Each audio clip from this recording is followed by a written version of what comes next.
میں اپنی دوڑ کو ختم اور کلام کی اس خدمت کو پورا کر رہا ہوں جو خداوند یسوع نے میرے سپرد کی۔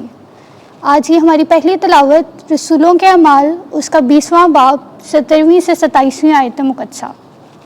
اس وقت پولوس نے ملیتس سے افسس میں کہلا بھیجا اور کلیسیا کے کاہنوں کو بلایا، اور جب وہ اس کے پاس آ کر اکٹھے ہوئے تو ان سے کہا، تم جانتے ہو کہ پہلے ہی دن سے جب میں آسیا میں آیا تو کس طرح ہر وقت تمہارے ساتھ رہا، کہ کمال فروتنی کے ساتھ اور آنسو بہا بہا کر ان آزمائشوں کو سہ کر جو یہودیوں کی سازش کے سبب سے مجھ پر واقع ہوئیں خداوند کی خدمت کرتا رہا، اور جو باتیں تمہارے فائدے کی تھیں ان کے بیان کرنے اور اعلانیہ اور گھر گھر سکھانے سے کبھی نہ جھجکا، اور یہودیوں اور غیر قوموں کے آگے گواہی دیتا رہا کہ خداوند کے سامنے توبہ کرو اور ہمارے خداوند یسوع مسیح پر ایمان لاؤ۔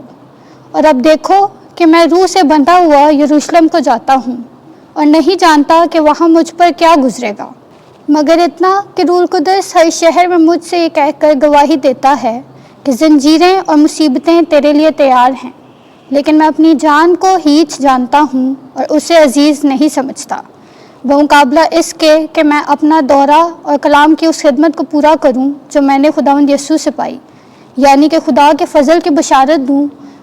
اور دیکھو میں جانتا ہوں کہ تم سب جن کے درمیان میں خدا کی بادشاہی کی منادی کرتا پھرا میرا منہ پھر نہ دیکھو گے، پس میں آج کے دن تمہیں قطعی کہتا ہوں کہ میں ہر ایک کے خون سے پاک ہوں، کیونکہ میں خدا کی ساری مرضی تم پر افشا کرنے سے نہ جھجکا۔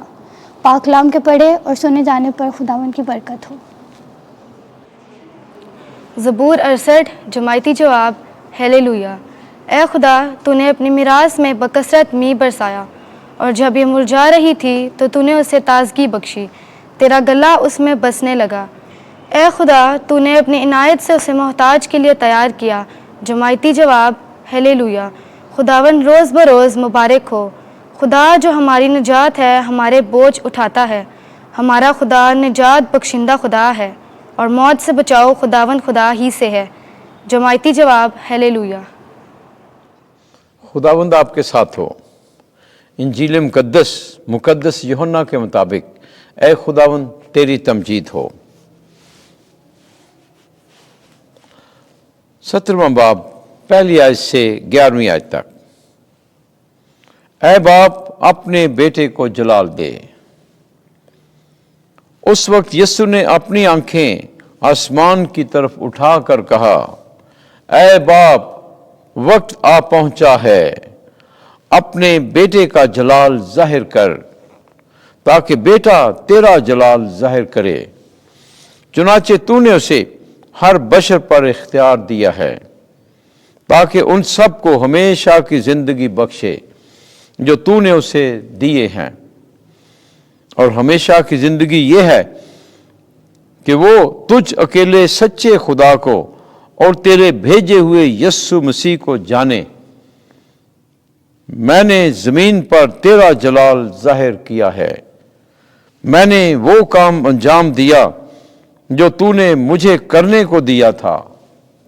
اور اب اے باپ تو مجھے اپنے پاس اس جلال سے جلالی بنا دے جو میں دنیا کی تکوین سے پیشتر تیرے ساتھ رکھتا تھا۔ میں نے تیرے نام کو ان آدمیوں پر ظاہر کیا ہے جو تو نے دنیا میں سے مجھے دیے ہیں، وہ تیرے ساتھ تھے اور تو نے انہیں مجھے دیا، اور انہوں نے تیرے کلام پر عمل کیا ہے۔ اب وہ جان گئے ہیں کہ جو کچھ تو نے مجھے دیا ہے وہ سب تجھ ہی سے ہے، کیونکہ جو باتیں تو نے مجھے دی ہیں وہ میں نے ان کو دی ہیں، اور انہوں نے قبول کر لی ہیں، اور انہوں نے سچ جان لیا ہے کہ میں تجھ سے نکلا ہوں، اور ایمان لائے ہیں کہ تو نے مجھے بھیجا ہے۔ میں ان کے لیے عرض کرتا ہوں، میں دنیا کے لیے عرض نہیں کرتا، بلکہ ان کے لیے عرض کرتا ہوں جو تو نے مجھے دیے ہیں، کیونکہ وہ تیرے ہی ہیں، اور جو کچھ میرا ہے وہ سب تیرا ہے، اور جو کچھ تیرا ہے وہ میرا ہے، اور ان سے میرا جلال ظاہر ہوا ہے۔ میں آگے کو دنیا میں نہ ہوں گا، مگر یہ دنیا میں ہے، اور میں تیرے پاس آتا ہوں۔ انجیل مقدس کے وسیلے سے ہمارے گناہ معاف کیے جائیں۔ اے مسیح، تیری ستائش ہو۔